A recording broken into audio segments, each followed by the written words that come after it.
So you heard right there Donald Trump calling for an embargo on all new regulations. A new report from President Obama introduced over 22,000 regulations since he took office. So joining us now, small business owners Wayne, Allyn, Root, Bryan, Rotella, and Zane Tankel. Thank you all three for joining us. I'm going to start with Zane because you're a small business owner, yet you employ 3,000 people in the metropolitan area in New York State. We do. When we talk about it, it's enough for people like me and commentators that regulation.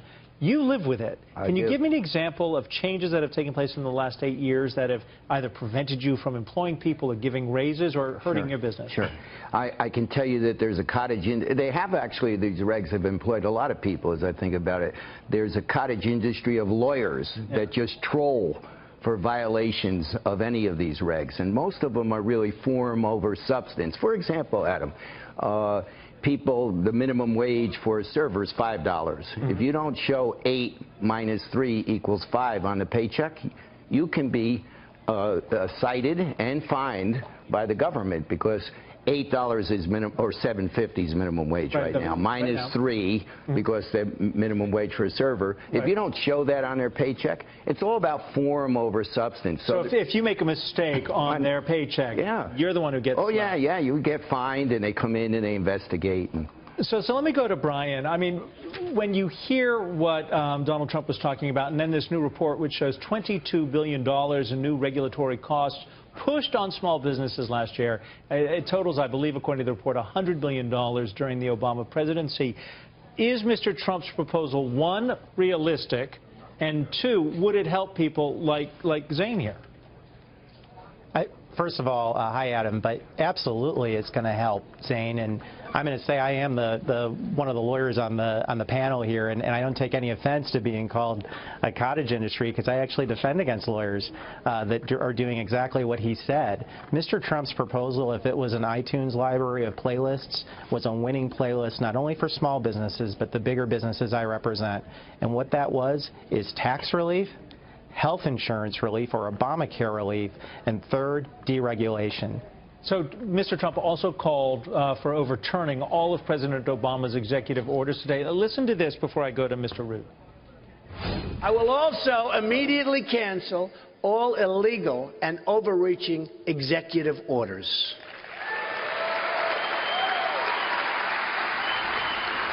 The Fox Business team actually counted up what we believe to be well over 248 imposed under the Obama administration. Now, he made these while he's in office. Mr. Root, do you think, Wayne, that they can actually be all rescinded, or are there some that should stay in place?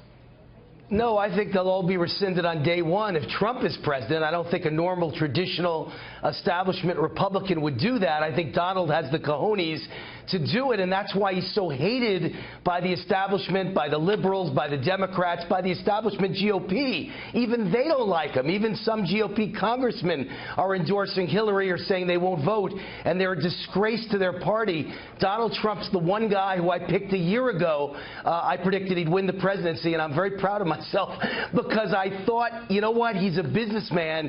He'll kill taxes, he'll kill regulations, he'll kill Obamacare, he'll kill climate change, he'll kill the ability to sue people so easily. I call it the axis of evil. This is what's destroying businesses across America, and this is why there's no good middle-class jobs anymore. There's only part-time jobs. This is why the GDP was 1.2% in the last quarter. This is why the debt is just about approaching almost $20 trillion. Yeah, let me stop you right there. We've ruined the economy with taxes, regulations. Let me stop you there because I want to bring Zane change back into this before I get to the question I have about the Supreme Court. Zane, of everything you heard today from Mr. Trump, you employ 3,000 people. I can think of two, nothing finer than one, helping people earn their own money, and two, making that possible for people to earn a living.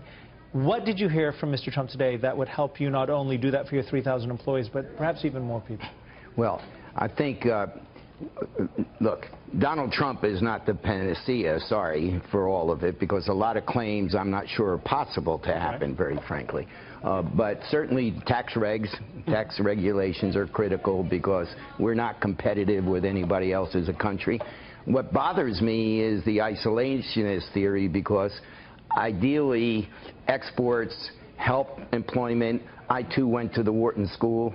Donald's the smartest guy to go to Wharton School, you're sitting with the dumbest guy to ever graduate the Wharton. You're not the dumbest guy to ever graduate. But I don't think that stuff works. But the best thing was tax regulations and of course, the legal part of it. I'm afraid we've run out of time. Wayne Allyn Root, thank you. Bryan Rotella, thank you. And Zane Tankel, as always, thank you. It's a pleasure to meet you in person.